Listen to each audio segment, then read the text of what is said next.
दे धडक बेधडक आपल्या परिसरातील ताज्या घडामोडी, घटना, समस्या, विविध क्षेत्रातील सर्वदूर बातम्या पाहण्यासाठी लोकशक्ती लाईव्ह न्यूज चॅनलला सबस्क्राईब करा आणि नोटिफिकेशन मिळवण्यासाठी बेल आयकॉनला प्रेस करा. नवी मुंबईमध्ये डेटिंग ॲपच्या नावाखाली ड्रीम गर्ल म्हणजेच महिला बनवून एका तरुणाची लाखोंची फसवणूक करण्यात आली होती.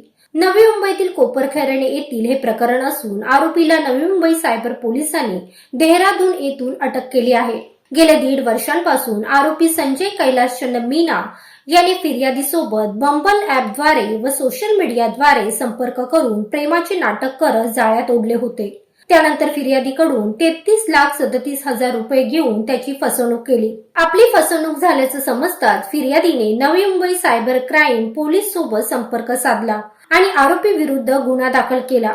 यानंतर सायबर पोलिसांनी तपास करून आरोपीला उत्तराखंड येथील देहरादून मधून अटक केली आहे.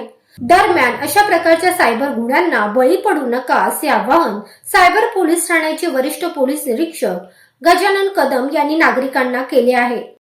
लोकशक्ती लाईव्हसाठी अमोल कांबळे, नवी मुंबई. अशाच सच्चाई दर्शवणाऱ्या बातम्या पाहण्यासाठी लोकशक्ती लाईव्ह न्यूज चॅनलला लाईक करा, शेअर करा आणि सबस्क्राईब करा.